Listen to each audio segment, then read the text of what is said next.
Welcome back to the Evolv Podcast. I'm Rhiannon. And I'm your better host, Brendan. All right, we'll leave it at that. But for now, pretty much what this podcast is all about is self-development, health and fitness, and our journey starting as brand new business owners. Let's go. Make sure that you share this around because I'm telling you right now, this is the best podcast you've ever seen. Enjoy, guys. Ciao. So we did do some digging. We found out that you were inside. What was that like? What was it like? Yeah. To me, it was fun. It was fun. To me, it was fun. To me, everything was good. Besides, obviously, I had a family outside. I had a son just born and a wife, doing it by herself, not really there for my support. Yeah. So that's the tough part. That's the hardest part was. But me, myself, in there, safe, I was single, no kids, no nothing, just by myself. It was not bad. Yeah. Your only little dome.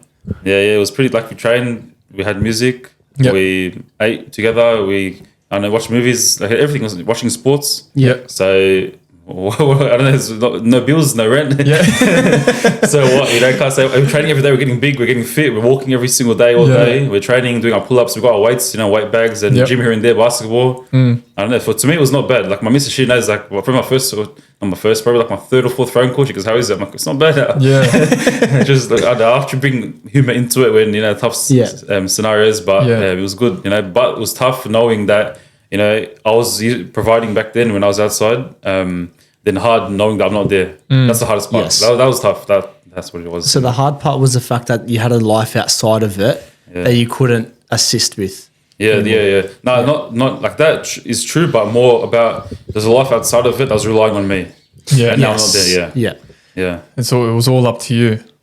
Yeah, it was, but that wasn't on my mind, to be honest. What was on my mind is that there's people relying on me outside and I'm not there. So now they're not doing it as comfortable as they can be if I was there. Yeah. What was the one thing that you learned the most about yourself? About myself, the one thing I learned most about myself was that I learned to be comfortable with myself.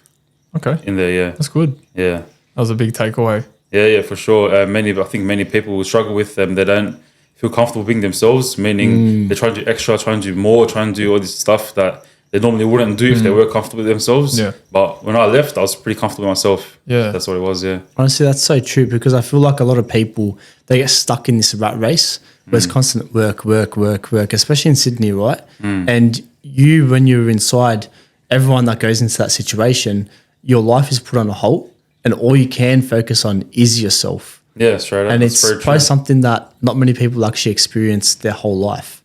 Yeah. And on this podcast, we talk a lot about self-development and really focusing on yourself. And in that moment, that's something that you really honed in on.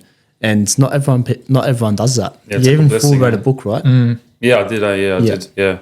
And you wrote that in there? I started it in there and I finished it off much later than that.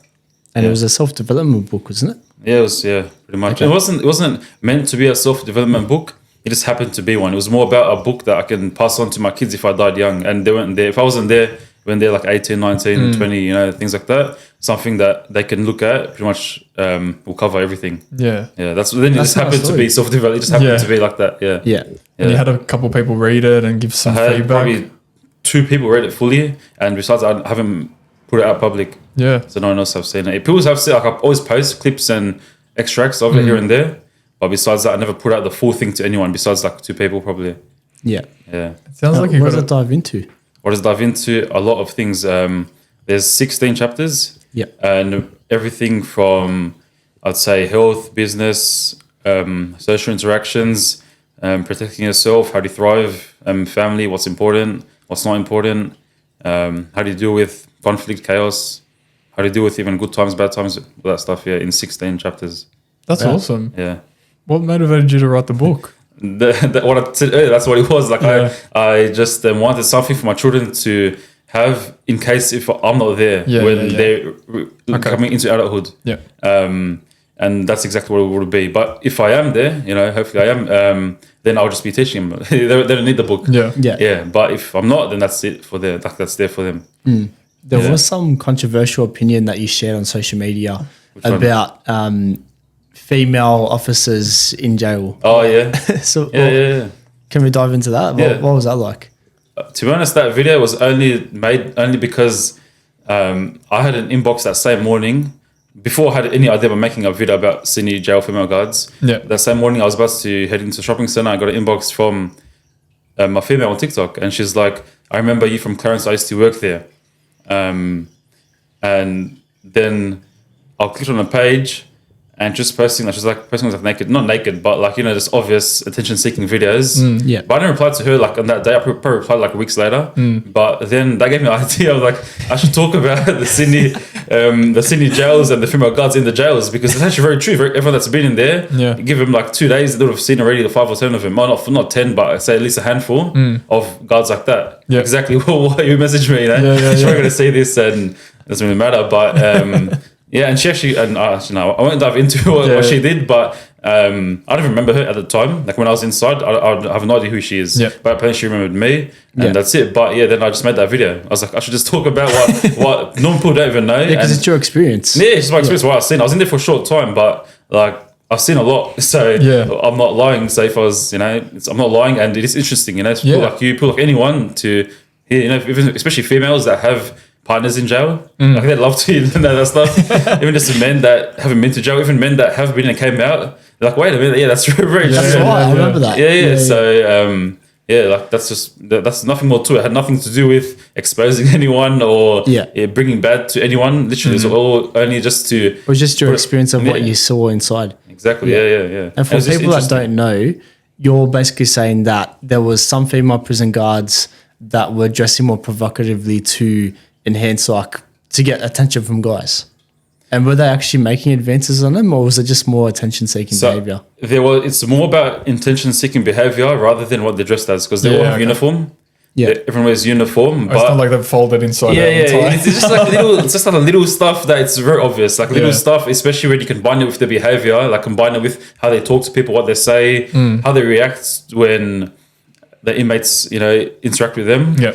Combine that, put all together, it's very obvious to put them into two different groups. You know, one that are serious, ones that not as serious. So you would never expect that at all. I think older people would. Say if someone's 40, like many females comment on the comments, they're more old, they're older.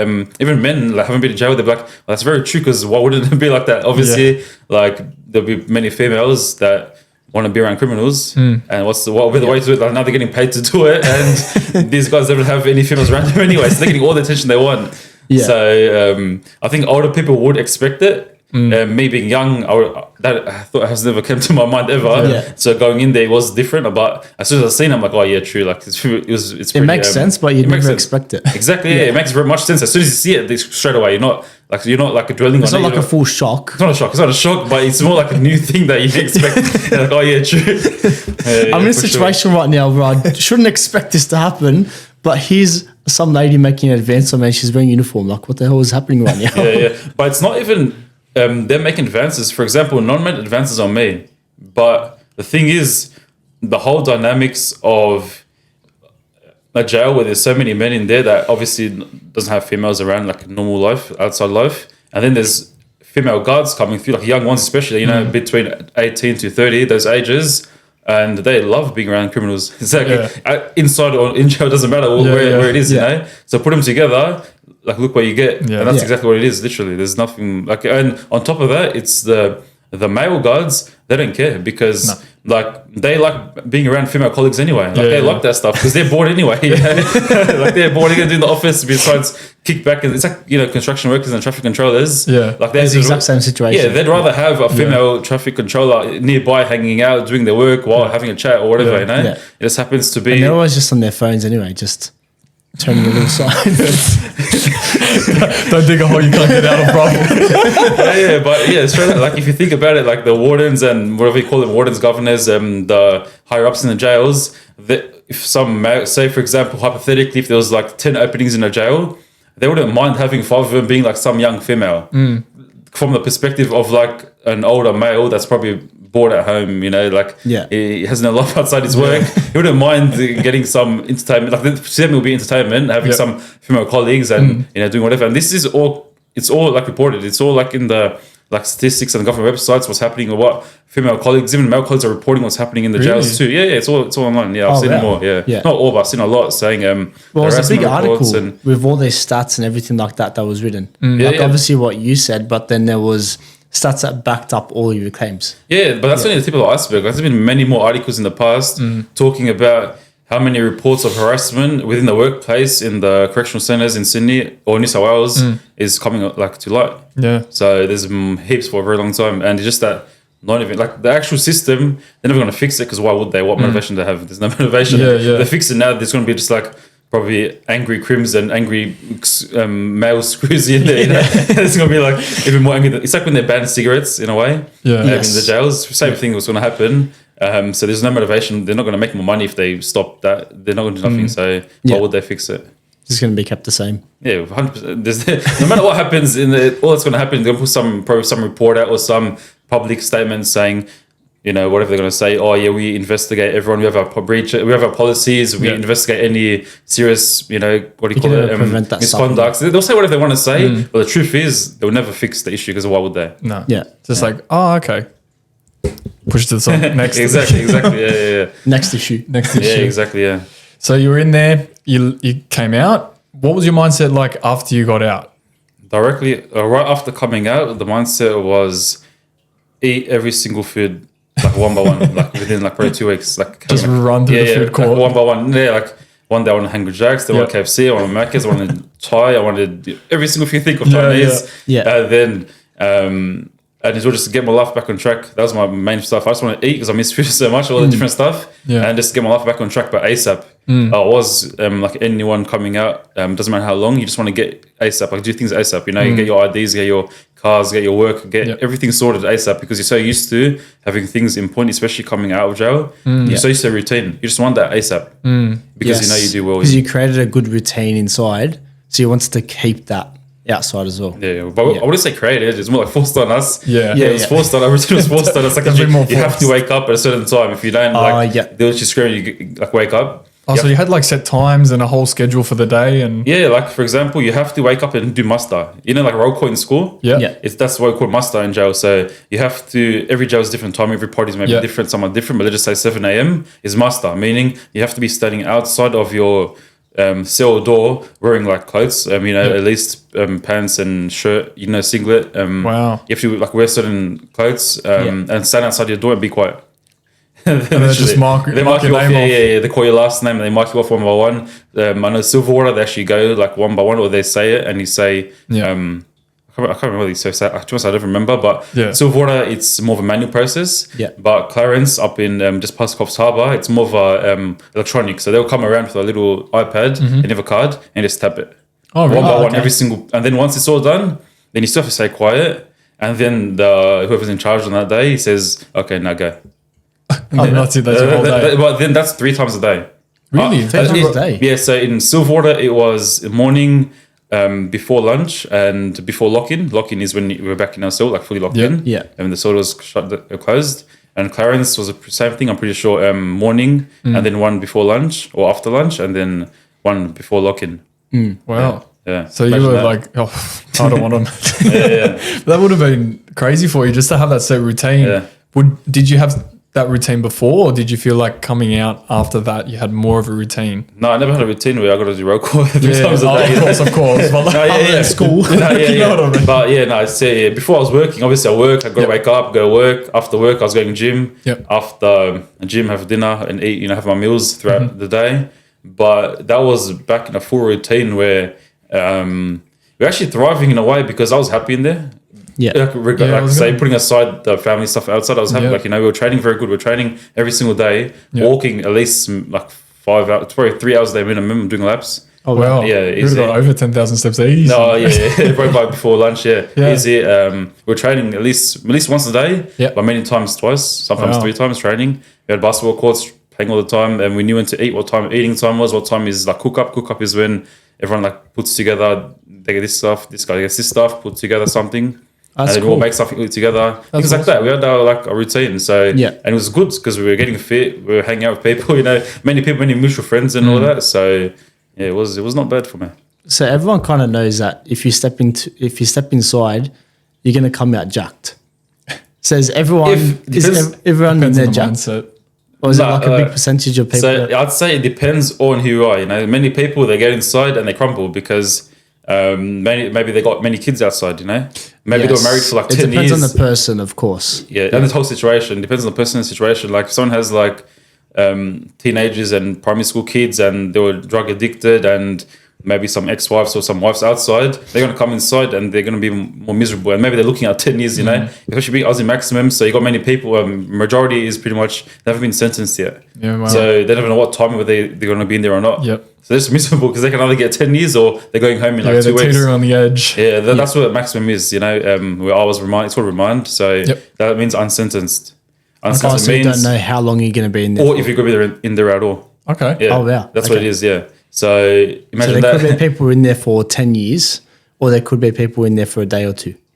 Pretty much, exactly, yeah. Wow. Exactly, yeah. Some people, I've been there when they had their court, like everyone, they were behaving a certain way. Yeah. They went to their sentencing in their court, you know, then they came back to the pod and they're just miserable because they got told a time. Yeah. And then they get moved to the actual other side, the sentence side, which is, you know, the other pods where it's more... when everyone in person knows their time, what they have, the sentence pods. So, for example, someone just on remand, no idea, nothing. But they know they're probably going to plead guilty and they're going to get sentenced. Now their sentence is coming up. They get told 6 years, 4 on the maybe 4 inside and 2 after you leave, like 2 on good behavior. So now they know, and then they come back to the pod and they didn't say a word, they're just quiet. But literally like 3 weeks ago, they're just up and, you know, active and having fun. So... But imagine that with the whole pod is like that. Like I didn't know. Like everyone told me because based on my charges, it was like known that it was going to be at least 1 year inside minimum. Yeah. Minimum. Like there's no way. Like that's just the facts. Like I just got very lucky with lawyers and how everything played out. Yeah. I got bail, Supreme Court bail. Yep. Yeah. But I was one of them. You know, I didn't know. I was looking at other minimum 1 year, but then I just went home. Oh, cool. And there's other people that, you know, wouldn't have that same opportunity that would be still in there, for example. Yeah, exactly. Yeah. Yeah. Very grateful. You sound very like happy. You know, Yeah, you walked in there very happy. You walked out very happy and very mindset driven. Yeah, Have you always been like that? Yeah, for sure. Yeah. Yeah. I would say like people think like optimist and pessimist. I just have like a realist, you know. Yeah. But at least when the police came to my house, they arrested me. Like they asked me questions. Like, what do you know about certain events? I said no comment, and then they said something else. I can't remember what it was. I said no comment again. They're like, okay, we're charging you and arrested. And they were like, all right, hands. I was like, okay. Literally, I was like, okay, hands behind your back. Went around, handcuffs, went in the paddy wagon, and then went to the police station. On the process, they were like, you want to interview or not? I was like, all right, I'll do it. I just said no comment like 3-4 times, and I said, okay, we're ending the interview. You're getting charged. And then you go back into the fish tank, and it's like 2 hours later, like you're gonna go to jail. Like, okay, I was like, okay, the whole time. And then when jail, I was like, oh, I didn't care because I just didn't care because I was going with the what can I do? What can I do? So I didn't care. Yeah, you can't really fight anything at that point. Yeah, exactly. Yeah, there's no point in running amok and swearing at him and doing whatever. What am I going to do? Like I done the thing. I pleaded guilty. I knew doing it. I knew I was going to go to jail. And now I'm here. What do I do? And I'm just thinking about trading. To be honest, I was thinking about being in the pod and trading with seeing who's there, who's not there, and seeing how it goes. You know, but the whole thing is just a wife and kids. That was the tough part. Yeah, would have been. So you came out and you went straight back to the gym. Yeah, pretty much. Yeah. No, I wouldn't say gym. I was just went straight back into just sorting out my life. Yeah. And how was that whole process for you? Sorting out my life. It was tough. It was tough. I remember it very clearly. Trying to find work, trying to sort out everything. You know, I came out with like no IDs, no nothing. You know, I had to sort like driver's license or photo cards and like a SIM reset cards, button. phones. Yeah, full reset. You know, I was trying to get in touch with employers. In the past, new employers, what I wanted to do, but then it was hard. It was very tough. Like I was struggling a lot when I came out, but I was just very positive. You know, I never gave up. You know, I kept doing interviews, phone calls, find work, doing whatever.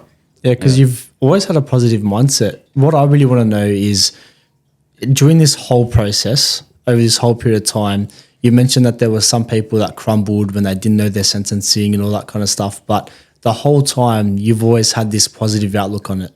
Even though you were in a negative mindset with a few things that were happening outside with your family and your kid and stuff like that, how did you maintain that positive attitude the whole way through? I don't know how I did it, but I know I did it because I've always done that.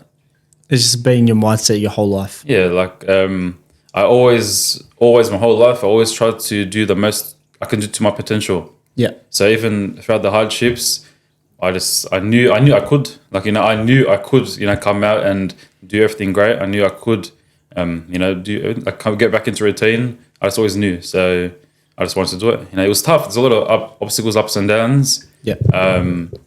And I just knew I could. Plus, I'm very motivated. You know, I got a kid, got people relying on me. So that combined with the motivation, not hard. You know, not hard. No one can stop you. Yeah, exactly. Yeah. Like it is. I wouldn't say it's not hard. It's hard. Obviously, it's hard. You know, it's hard. But it's somewhat easier knowing you have to and knowing you can. Yeah. I know in business, a lot of people talk about, you know, being backed into a corner, and that's how you're going to get the results that you're looking for. It's sort of like giving yourself like a negative way to push yourself forward. Like having someone relying on you, for example, your kid, is something that allows you to like wake up every day at whatever time it is and just like push for the whole day. Am I right in saying that? Yeah, for sure. If you have to perform, you have to do well, or else your life is going to be miserable. You most likely will perform or you crumble. Yeah. And people only crumble when they don't have the tools needed, or they don't have the skills needed, or they don't, they just can't work under pressure, you know, they crumble. Yeah. Yeah. So I just made sure that wasn't an option for me. Like definitely not an option, because I did have the skills and whatnot, you know, so yeah. Yeah, because a lot of people rely on motivation. They rely on this little special thing to come in their mind. Spark. Yeah, that little spark every day to like hit the gym. But just do it. Just do the thing.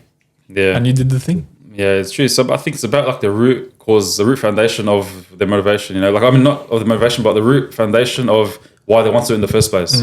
Yes. If it's strong, then obviously it's going to happen no matter what. If it's weak, you got to figure out, is this really what you want to do? You know, many people, they want to do something, but it's like, why?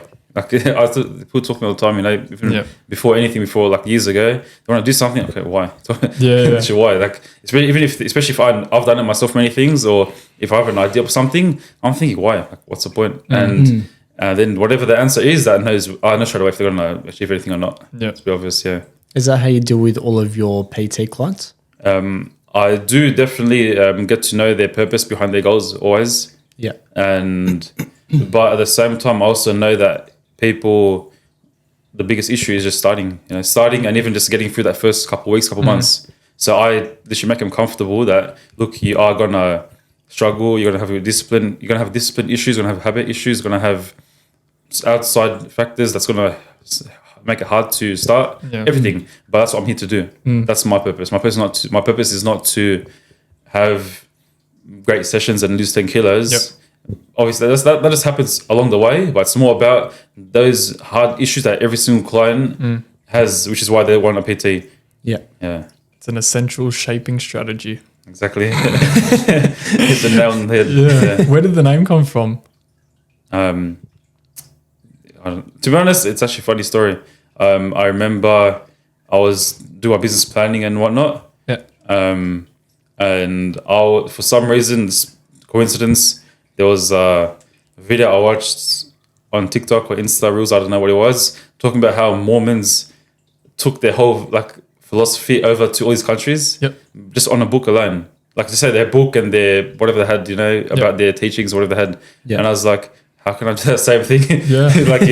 Literally. And then I was like, the name should be something that it's like structure in a way that if it was a book and if I was going to go somewhere like an island and preach it, that's what it has to be somewhat sound like. You know, I don't know. That was just my thinking. I was like, if these English people went to all these countries doing their thing, preaching, and the missionaries, and they actually convinced them, and they moved, and that's not easy to do. Imagine you guys going to some random country with no idea about nothing, and these people, they're so hostile and they have their own everything for a long time, but then you persuaded them fully, like something that's going to influence their whole life forever. So I was thinking, how did they do that? And then my planning like revolved around that too. Yeah, that's where the name came from somewhat. Yeah. What drew you to mobile personal training? I done mobile first. Yep. I liked it, then just stopped because it's life. Yep. And then prior to that, I tried gym PTs. A few different gyms I tried. It wasn't my thing. I didn't enjoy it. I didn't like many things, working with other people, the sales side, managers. So not the sales, like my sales, more about the actual sales team in the gyms, you know, membership consultants. I don't want to deal with them. I don't want to be around them. the managers that run them as well. Don't want to be around them. Yeah. I don't want to be around other PTs that I don't even like, to be honest. You want to be in the driver's seat. Yeah, exactly. But even if, but you probably know, working in gyms, you are in the driver's seat. But you just have all the other stuff around you that is going to affect my money, like your money, you know? So I don't like that. I didn't like many things. There's so much stuff I can probably go in like a whole tangent about why I hate gym. For myself, working in a gym doing PT, just my personality and my skills, I'll thrive much better doing mobile PT. Yeah. And that's what, and I enjoy it, you know? So that's what happened, Yeah, well, we realised that as well because in the gym, you know, as you said just before, like you got a team working behind you, helping you make sales, and if they don't like you, they can just push off all those sales to someone else. But then you've also got the other PTs you're in competition with as well. Whereas mobile PT, you're the only one in the park. It's your own skill, It's you. Exactly. Like the better you are, the more money you make. But in the gyms, there's so much more to it. Obviously, in the gym, the better you are, the more money you make. But it's still all the headaches that you don't need. Because gym, PT itself is hard in the gym, very tough. But imagine then the gym itself is putting all these extra PTs just to reach their monthly quota, their KPIs and everything. They don't care if there's only like 20 leads coming through. Let's get 6 new PTs on. Make them pay $200 each, you know? They don't care. It will just make them seem like they're being taken care of. What we do, development, your sales for you, do all this stuff, all that is all rubbish, you know? It never is true. Yeah, for a good 2 leads between 10 PTs. Yeah, and these that do come through, maybe they're going to cancel in 4 weeks probably, you know? Yeah.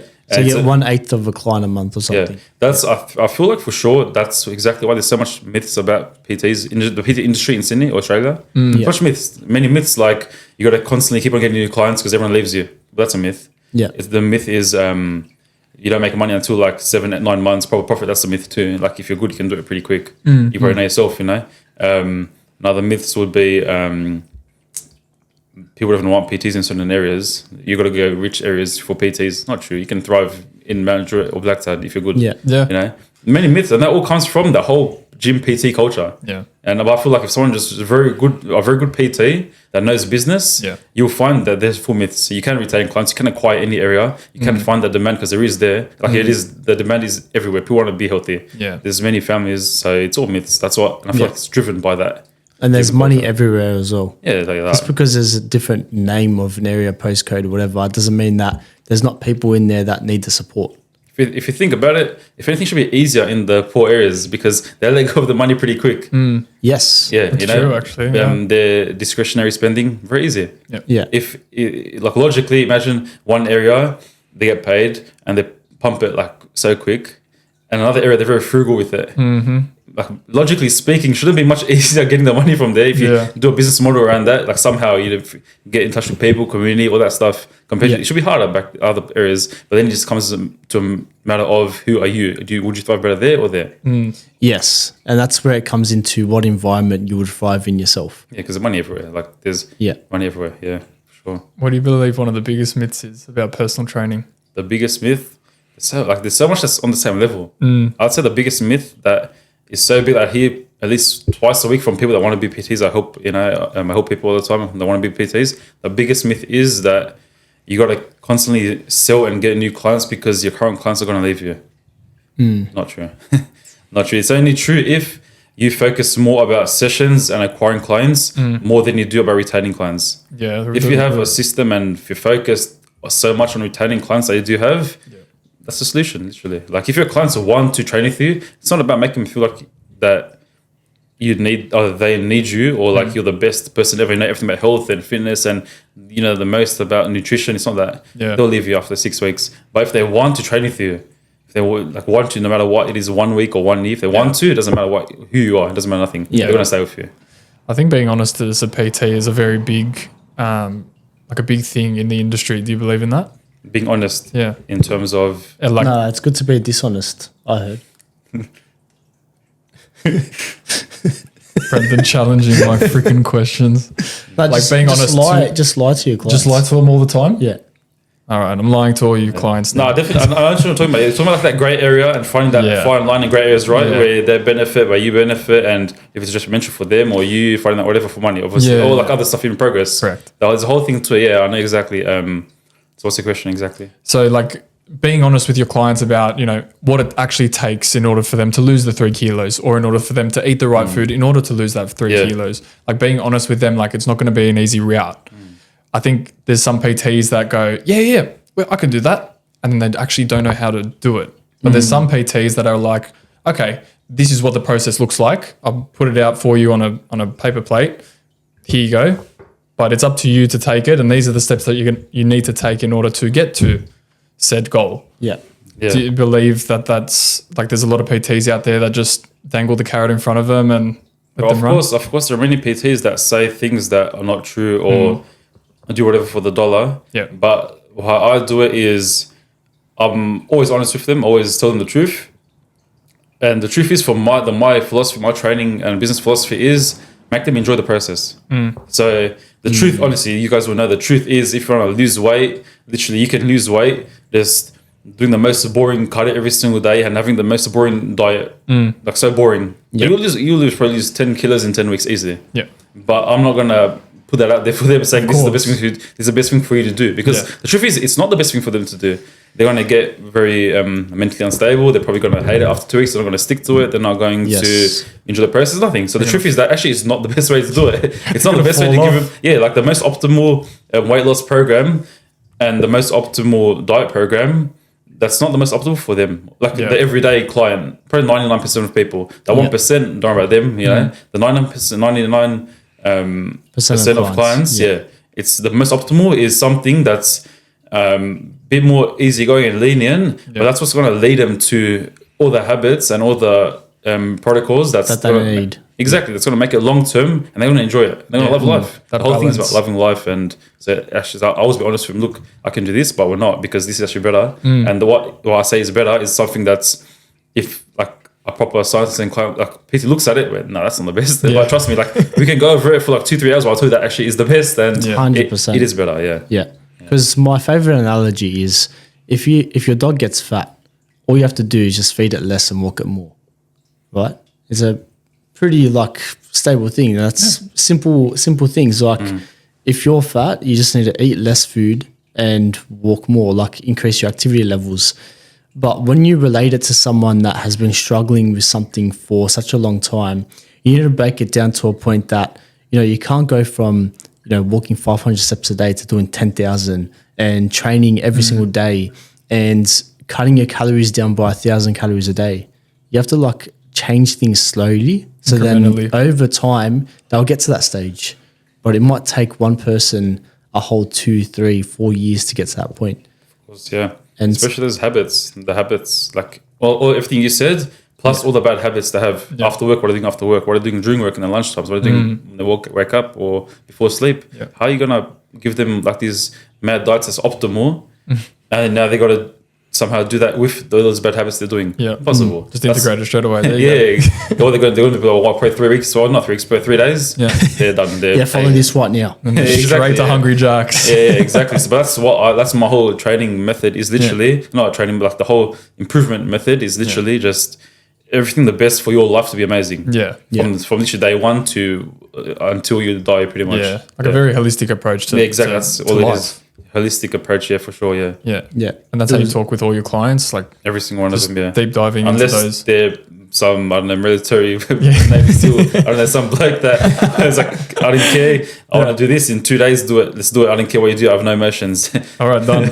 Yes, sir.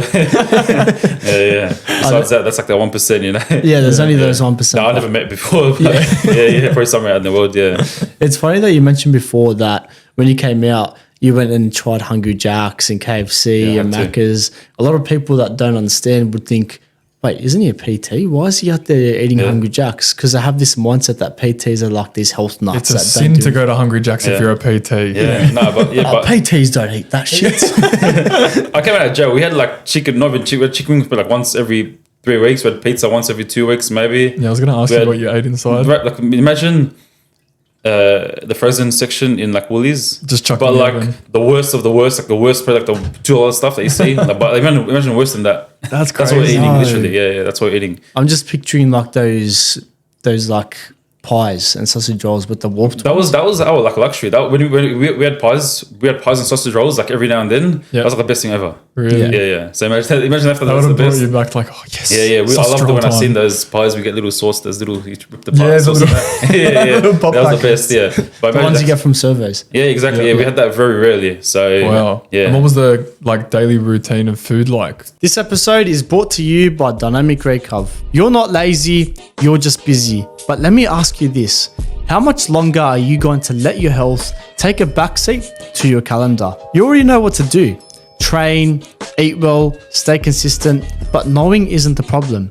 Doing it while running a business, managing a team, or raising a family, that's where most people fall flat. At Dynamic Recover, we coach high-performing professionals to take back control without adding more to your plate. We give you a clear plan, real accountability, and full access to our coaching team right from your phone. Use code Evolv at checkout to get 50% off your first week. That's EVOLV. Hit the link in the show notes. Start now before later turns into never. Now let's get back to the episode. When I say it to you, it's going to sound mad, Yeah. but really it's not. Yeah. For example, we can have like drumsticks and maybe some vegetables for dinner. But that drumstick is always pink, always raw. Yeah. And the what? vegetables are full rubbish.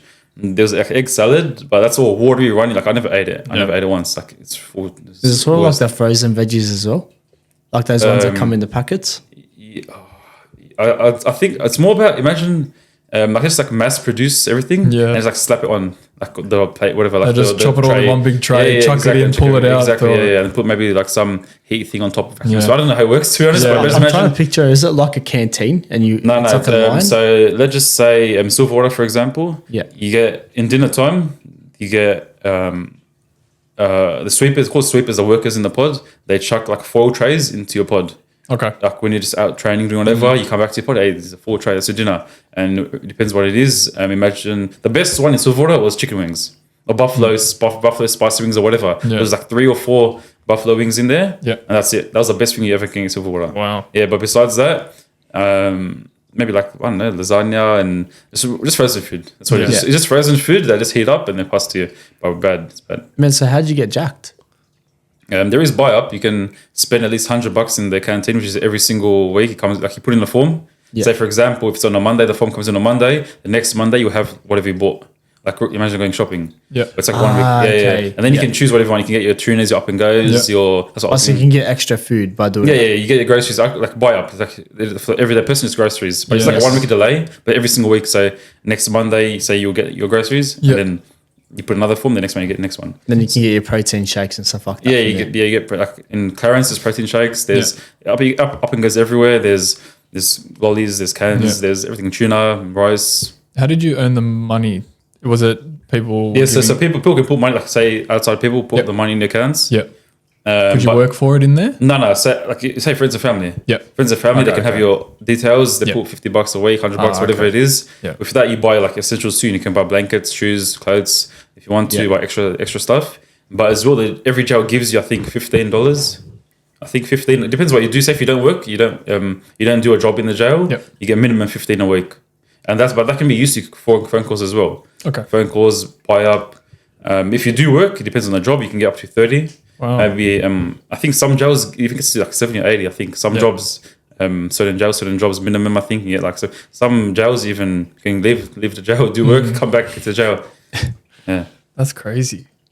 What a whirlwind you've been through, bro. yeah, it's crazy. Yeah, When you talk to people and like us, for instance, Yeah. 2 random blokes popped up to you, said, "Hey, come on the podcast." yeah. What's your mindset around it? You seem still very happy about and open talking about it, bro. Yeah, because to be honest, why wouldn't I be open about it? Or it's not happy, you know? Yeah. Yeah. It happened. I'm who I am now. If I didn't go through all that, I wouldn't be who I am today. So Yeah. that must have been good. Yeah. In a way, yeah. There we go. Took a lot Yeah. away from it. Yeah, for sure. And you've obviously changed ever since then. I feel like you just started a new business, didn't you? Like business coaching? Oh yeah, business coaching. Yeah. Yeah. The business coaching. That I was always doing business development like for a long time. Yeah. Helping a lot of people, a lot of industries, niches, everything.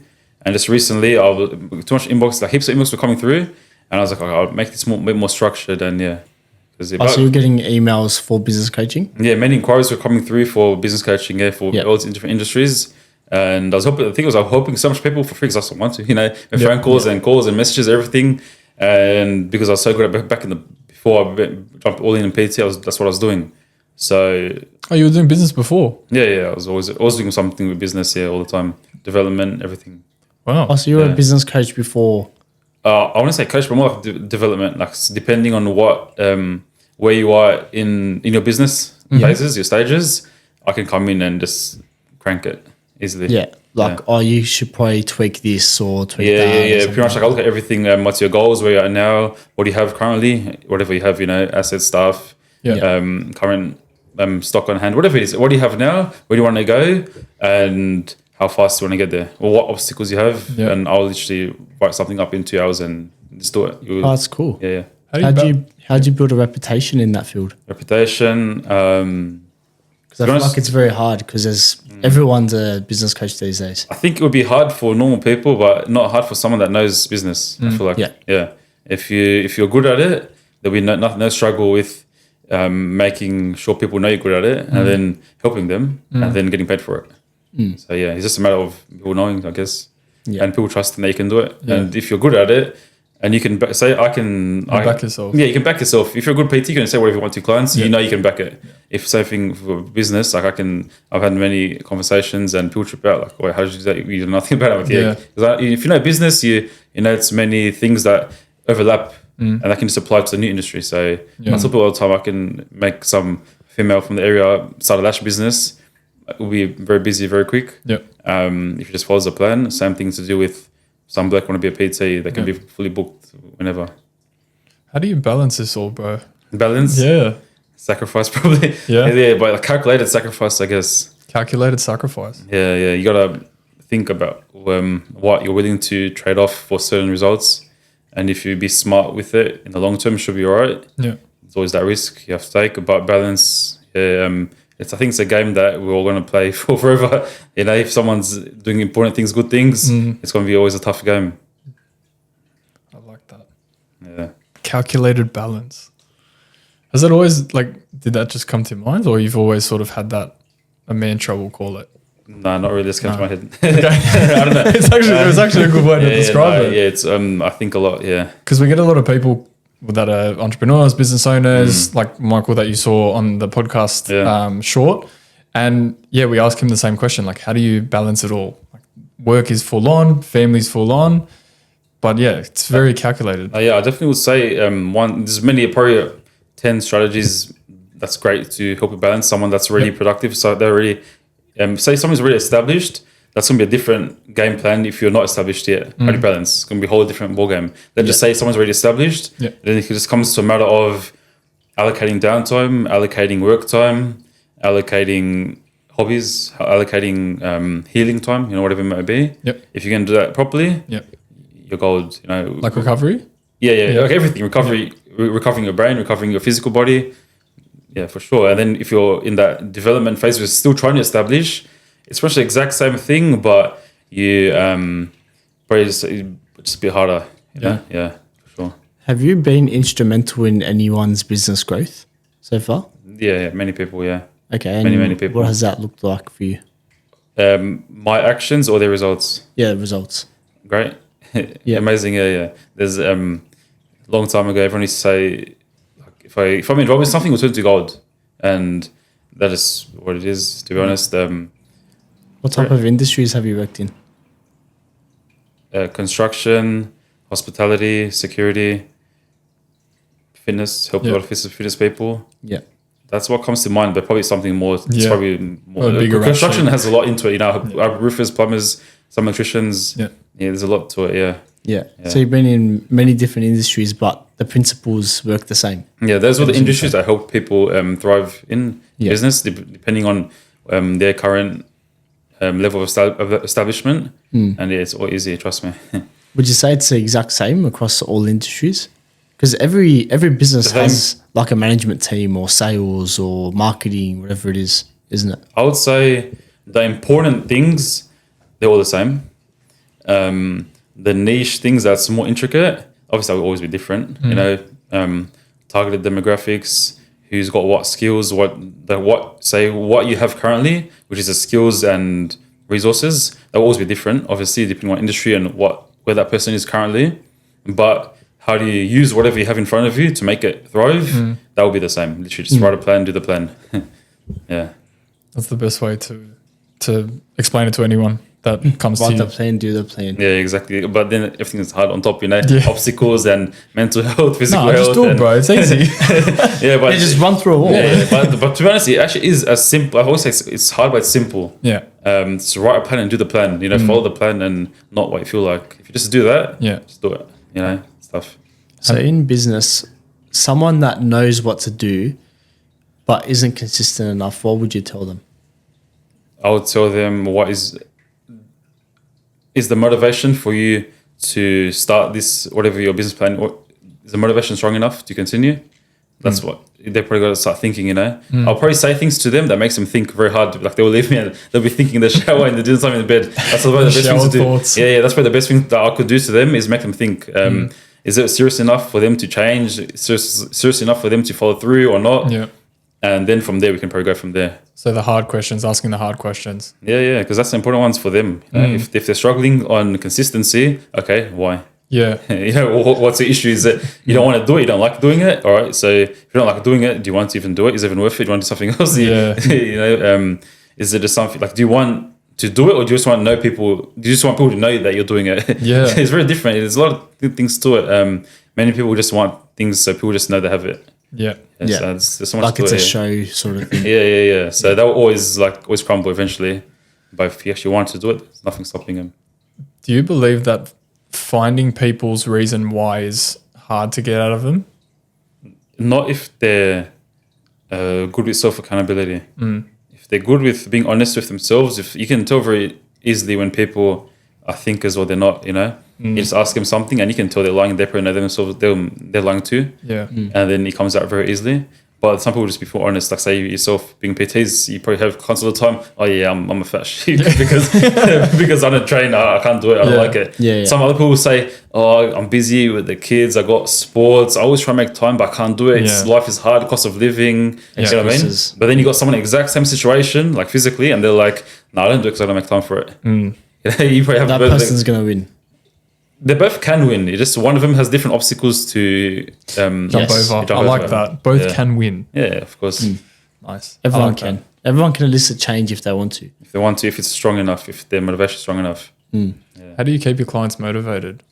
How to keep them motivated? Probably just keep revisiting their purpose on top of making them know that they're doing a good job. If they are. If they're doing a good job, tell them. So they build that momentum, like a snowball. That snowball will never be there if you're just putting them down all the time. So create that snowball while bringing that purpose always back into the picture.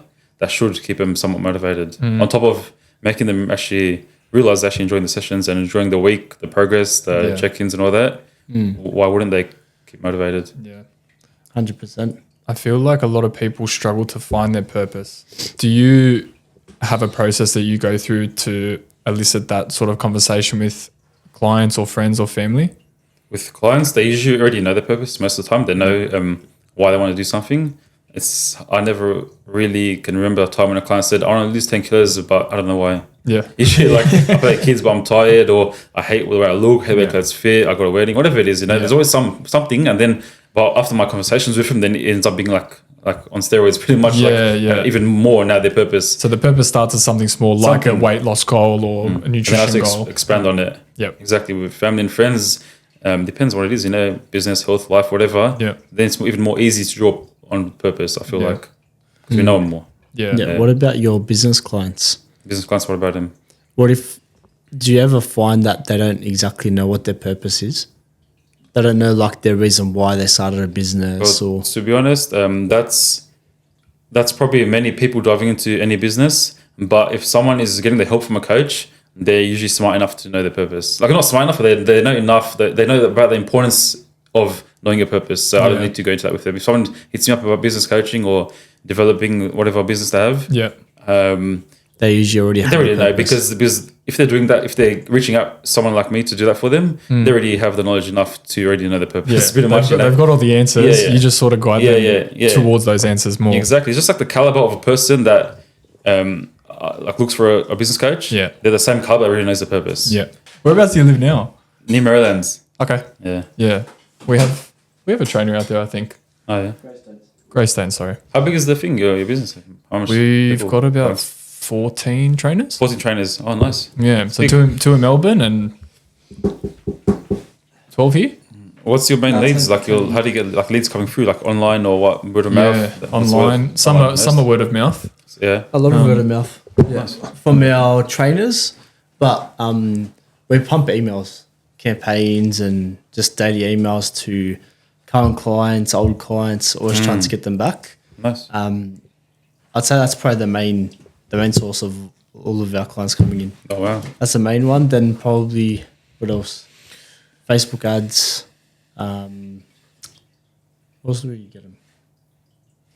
It's more like we never get them from socials. No, word of mouth. We've struggled with socials recently. Oh yeah. It's been like We've always struggled with socials. I know, but like more recently, it's been stuffing with our head because we're like, why isn't it working? Bro, we post so much content, and we've given up the last 2 weeks because we were posting 14 times a week for 2 years straight. We got zero reward from it. Wow. And we basically burnt ourselves out, and we're like, you know what? Fuck it. Yeah, we're gonna put the camera Our business is growing without this fucking shit. What about you? I was the full opposite. Like I knew the importance, obviously, of everything that you're doing. You know, emails and cold calls and cold emails and Facebook ads, everything. I knew the importance of having a website, community outreach, everything. Yeah. And as well, the importance for social media. But when things were popping off, say social media was doing so well, I just got so busy with that. I don't have time or even motivation to do anything else. Yeah.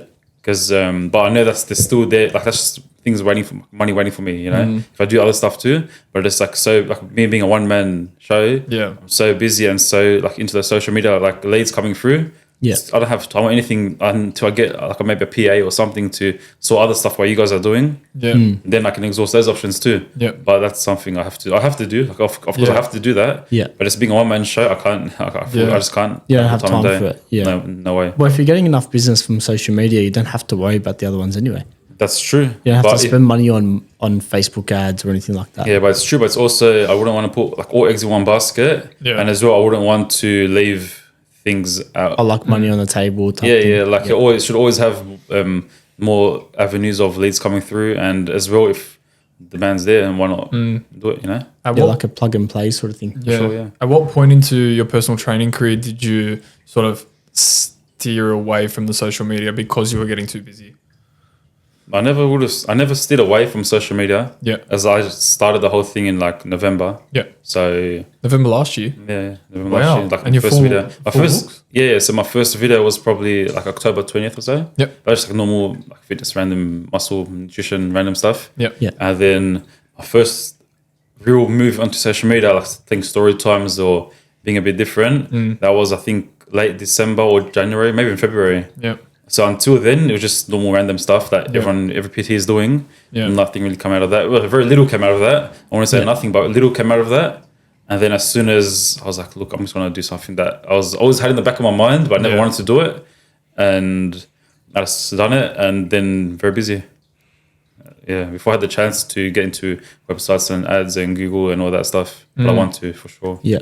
So what was it that you did to build your brand on social media? Was probably build a social media platform where people just want to hear me talk, I guess. Random stuff like the crime stuff, jail stuff. Yeah. Random tips, advice, things like that. And I never thought. I always thought about that in the past. People always used to tell me do this, do that, do make this podcast, do these talks, or whatever. I never really cared. I didn't want to. And then I started to post some fitness stuff, the gym stuff, training stuff. To the phone we go. Phone time. What's the next steps for? What was it? Essential shaping strategy. Next step, for sure, expanding into either franchise or contractors, similar to what you guys are doing. For Yep. sure. Just pretty much not making a one-man show. Yep. That's what I can't do that. Yeah, I don't no. want to. There's no like I don't want to. And there's so much more money in not like in expanding to bigger and better stuff. Yeah. And it helps my health too. In for every way, every single way. It helps clients, helps everyone. Yeah. Not being a one-man show. Yeah. Yeah, because you're essentially passing a new method to other coaches that help more people as well. Yeah, for sure. Yeah. Yeah, exactly. Yeah. So why not? Help more people, like coaches, clients. Sorry, my bad. Yeah, like help everyone. Coaches, clients. Yeah. Why not? Is that the goal with the coaching, to eventually hire someone, or it's just the business coaching? Yeah. No. If it happens, it happens. If it happens, it happens. It happens. But it's not a goal. But you would know how hard it is hiring good help. Yeah. Yeah. I used to do labor hire after jail for a while. Yep. I was doing labor hire. It was going not bad, but just so hard finding good workers. Yeah. And it's ugly. So yeah, it's tough. This generation, it's hard to find someone that's just a tough worker, bro. And just wants to grind every single day. To be honest, I don't even care about tough workers or good workers. Yeah. I just want someone that can be on time, work, do a good job, say what and if they can't do a good job, tell me how I can help them, what you need help with, and go home. Literally nothing more to it. But that's so hard to find. It's hard to find people that can be there where they say they're gonna be. Yeah. Do something good. Say actually do what they said they're gonna do. Stick to their word. Yeah, and do it for like a couple of days a week. It's so tough. People say, "Oh, your business is booming. Just hire some workers." All right, you can make a business boom, and you go try to find some work. Let's say, please show me where you're gonna find these workers from. Please tell me. I'd love to know. Like, Gumtree outreach, it doesn't work. You got the same chances everywhere. You know. Yeah. You talk to 100 candidates. Please, like, if you have one, so please tell me how you find that one person. You know what I mean? Yeah, because I do know that we've spoken to like very big or good business owners ourselves, and a lot of them talk a lot about hiring as one of the main things about running a business, hiring a good team. And a good team will get you so much further than having the best sales and marketing machine, because they're the people that are seeing the clients and providing the service and doing the things that need you to grow. And having a good team is what you need. For sure, yeah. Anyway, and that was your old boss. Yeah. It was my old boss, actually. Oh, yeah? We had him on the podcast. Oh, nice. Yeah. I don't think I've seen the whole thing. I seen something about, you mentioned the old boss. Yeah, Daniel Collins one. Yeah. Face I would have known. Yeah. For a little bit. Irish guy. Have you mentioned that? Did you mention that on the podcast? No? I think so, yeah. Irish? I don't know. Something rings a bell, but I'm not sure exactly. He has that accent. Can you put his accent on? No, I can't. I'll do a disservice to him, but he'll come after me. I think I've seen like 1 minute or 2 minutes of that clip. Yeah. It was probably one of the shorts. Yeah, I think it was shorts. Yeah, it was one of the shorts. Yeah, for sure. Yeah. That was a weird experience. Sitting You across can the hear an table. RS3 as well. Huh? We'll just drive here in RS3. Yeah. He He's like, rocked suck up. it. Yeah. Yeah. He's gonna watch this bug, bro. He's gonna die. Well, he's in Greece at the moment, so he can rub that in my face when this evening next. Do you feel like you've ever faced imposter syndrome while running a business at all? What does that mean exactly? I know somewhat what it means, but what does it exactly mean? Like where you feel like You don't belong in what you're doing. Okay. Yeah, and I know in the context of when celebrities say they got imposter syndrome because they don't feel like they're who they're famous for. yes, that's the So one. what do you mean? How does that relate to me? Like, what does it mean in like general terms? Like when you've been running your business and everything and preaching the things that you do in business coaching or personal training, do you feel like you're telling people to do things that you don't feel like you're at that stage to give that advice? No, never. To be honest, no. Yeah. Because I'm always developing myself. I'm always improving myself. I'm always thinking about how to go today, the day before. What can I do better tomorrow? In the morning, what can I do today? Night time, I'm just always developing. That's me. Like before anything, I'm just someone that wants to just be better, than I was yesterday or last year, whatever it is. So any client that I help with any goal, so if they have a goal, it's about improving something. Yeah. So I can definitely speak on it. I'm good. I can definitely speak on it. Yeah. Sure. 100%. What does legacy mean to you? Legacy. Yeah. I think it's to me. Yeah. Like, what legacy do you want to leave? To me, it's not important for general public, like a wide audience, Of anything. course. It's more about like what I want to live. As long as my family are happy with me, that's probably the biggest thing that I want to leave behind. Yeah. Being a good role model. Yeah. Leading the way. For sure. Yeah. If my kids and immediate family, everyone in my immediate family, if they see like whenever it is, done good, that's it, job done. That's the main thing then. Yeah. And if a byproduct is more people see whatever, more impact, clients and training and coaching, whatever, then not bad. There we go. Do you believe in burnout? Burnout, yeah, for sure. Yeah, it's real. Oh, you do? Burnout is real. I experienced it. I healed from it, recovered, help other people recover, prevent. Yeah, for sure. Yeah. We love this debate. It happens on Debate. He's against, I believe. Okay, why are you against it? I just don't think it's a thing. Okay. I feel like it's I talk to a lot of people. I talk to a lot of people that have run successful empires. That the guy that you saw on the podcast that you reshared, he's run 7 businesses in the last 14 years. And a lot of people say like, yeah, there is such a thing. I just think that when people are working a lot, they just need to give themselves a break, and it's just them being tired from working a lot. Yeah, exactly. So burnout is real for sure, but if you have anti-burnout protocols, whether you know it or not, you won't burn out. Yeah. So what do you mean? It's not. What are you against? Like it's not real. Like No, it's not real, I don't or understand it's not a the real issue, concept. or you don't understand the concept. Yeah. So probably the concept would be that you're doing much more than your physical and mental body can take. Not keeping in mind the long-term effects of it. In the short term, you probably don't feel nothing, but eventually you definitely will because you don't have the protocols in place, the anti-burnout protocols, whether it's in place purposefully or not.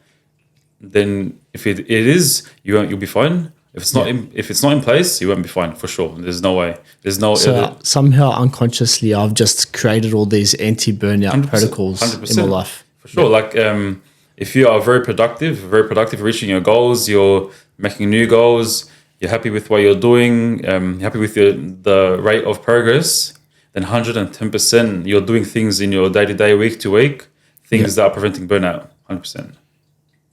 There you go. So I'm just burnout preventing. Unless you're very depressed that no one knows about. Unless All behind closed doors. Behind closed doors. Yeah. Unless you're in your room like crying every night and depressed and don't know. If that you're hiding. I'm just putting a fake face on. Yeah, exactly. Is everything all good? I'm good, man. That's pretty much what it is, Yeah. For sure, yeah.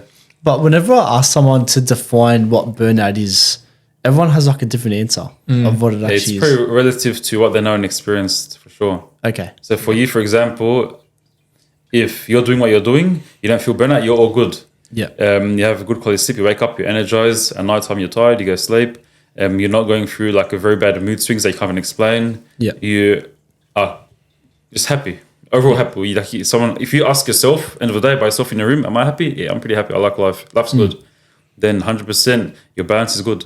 Yeah. And when you're talking to yourself and you're not good, you say, okay, actually, I'm not good. I'm not all right. Even though everyone thinks I'm all right, I'm not all right. That means there's something out of whack. That's when you have to fix. Okay. Yeah. And that's when you would say you're teetering on the edge of burnout then. Yeah, you definitely would feel burnout. Like people that are burnt out, they know exactly what it means. Like they know exactly what it feels like. And no one reaches that level if they are doing good things every day or every week at least. Okay. What do you believe are some good ways to prevent burnout? The best way to prevent burnout, probably 2 best things, are being very analytical with how you allocate time. And the second thing is engaging in activities that heal you mentally and physically. So separate you from, like a work-life balance. Like say, for example, stacking activities and whatever it is, however mundane it might be to you, like saying it out loud, but like keep on doing that because now you're putting yourself in a surplus. So when things happen that are stressful and not nice things, whatever happens in life, because you got that surplus, you can drop down a little bit and you'll be fine in the short term and long term. Yeah. That's why to keep stacking. It's not just doing your day-to-day activities and thinking that's anti-burnout. It's not that. Like literally, like do things on top of things you might just put to the side, but if you, create that surplus. Yeah. So those 2 things for sure. So it's like a good surplus. A good surplus, for sure. If you're just on zero at all times, when something happens, a death, like an adverse health thing, whatever it is, it's going to shoot you down. Now you're in a deficit. Now you don't want to be there. You want to be always in a sort of like surplus a little bit. Yeah, it's good to have a surplus of that for sure. There we go. That's the main thing you're looking for to, I guess. Business owners want to make sure that they're always progressing, right? And it's a common thing that business owners face burnout because they're always exceeding what they were doing yesterday. Yeah. You just burnout. Say business owners, they'll just experience burnout when they're not allocating their time effectively. Allocating time effectively doesn't mean I made $1 million. Yeah. It means making that million, but still mentally happy and stable. Yeah. That's a good allocation. Would you use that to define success? Or what would be your definition of success? My definition of success, not talking about myself, just my definition for everyone, would just be either achieving all your goals or on track to achieving all your goals while being holistically healthy. That's success, I guess. I like that. Okay. Yeah. Because a lot of people give up on a lot of things that would regard them as less healthy to chase some arbitrary number or whatever it is. For example, trying to get to $1 million while sacrificing their family in terms of like not seeing their kids, not seeing their partner or whatever, because they're like, no, I need to make $1 million, whatever. Whereas what you're saying is they still have that while building it. Might take a bit longer, but they're having everything in place. Anyway. You made a video on that recently on your business page about...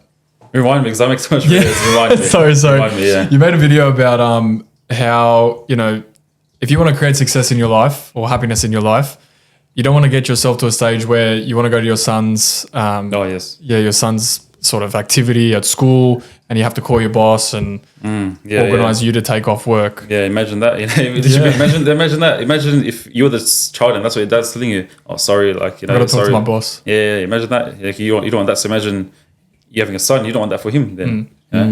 Yeah. For anyone watching this video, if there's someone on here that feels stuck or doesn't really know what to do with their next step or working towards a business, what would be some strategies that you would implement in their life to get them motivated? Write your purpose, write how serious it is, consult with someone that either knows or research so you know how do you get there, and just keep track every single day. Keep track every day or every week how you're going. Yeah. What's stopping them from achieving anything if you do all that? I like that. Yeah, and then it just becomes a matter of how humble are you to ask for help. Everyone, there's every service is out there to help you. It's a matter of can you humble yourself and be like, actually, I need help. Yeah. If they can I do that, need this sort of thing. yeah. Like I got top physio. I believe it's a top physio. I got a top psychologist. Like as well. Like I just believe he's a top psychologist. I had mad boxing coaches. I had PTs in the past. I had a lot of business people always around in my life for a very long, like probably over almost a decade. That's who I use to learn everything, to help me with everything. Being that sponge. Like what's stopping me? If I have all that, so anyone else, same thing. Well, what's stopping someone else from making that? I think that's a very good message. Like, be that sponge. Yeah, there's people out there to help you. Doesn't Exactly. matter. Like, people want to help you. Yeah. People people want to, and you need it. Yeah. And it's a matter of you realizing you don't know. If you don't need it, all right, go do your thing and come back to someone in like 10 years when you, I don't know, like you realize that you actually needed it, or you burnt out. Yeah, like they can do it. Everyone can do it on their own very fast. But are you gonna still have your family when you got it? Are you gonna be lonely? Are you gonna be happy when you got it? Are you gonna be fit? Or are you gonna be fat when you get your goals? Are you gonna be depressed or happy? All that stuff. It's a matter of doing it smart. Smart and healthy. Yeah, there's no such thing as a stupid question. For sure. Yeah, that's definitely true. I like that one. That's one that Brendan said before. Yeah, it's stuck with me now. There's no such thing as a stupid question. Yeah. And then he asked me, "Hey, that's a stupid question, Ray." I'm like, "No, you said it yourself, mate. No stupid questions." Yeah, that's definitely true. But where can people find you? Because you've given a lot of insight into your world and the philosophies that you bring into the world. Where can people find you on socials? Instagram, Essential Shaping Strategy. Yeah. And TikTok, Essential Shaping Strategy. No space. And then the business as well? Yeah, business mentor syndicate. No space. If there's go to any pages, it will probably be there somewhere. TikTok, the link, or Instagram on the bio. Yeah. Things all there. Everything's connected. If there's one final message that you could give to the people out here for free, what would it be? Where am I looking? Am I looking somewhere? You look right here, this camera. So one final message for people that want to see, I say just do it. Yeah, brother, Nike, just do it. Just do it. Like people are always scared, People are always scared to do whatever. The truth is, no one cares. Everyone's gonna die. No one cares about who's watching anyone. Just literally just do whatever you want to do. If you want to be happy doing something else, just do it. Because everyone else they can be hateful and regretful and jealous and envious on their own. But everyone just does something, then they'll trip out on what can be achieved. Yeah. I think be grateful and just do it. Yeah, easy. I love that. 100%. Bro, thank you for coming on. Anyway, appreciate thank you very much. Thank you, bro. Cheers, man. Thank you guys for listening to this week's episode of the Evolv Podcast.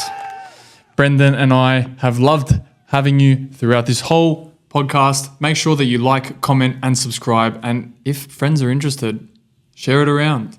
Yeah, make sure you share and tag us on your Instagram posts, and I'll see you soon. See you guys. Little boogie to finish.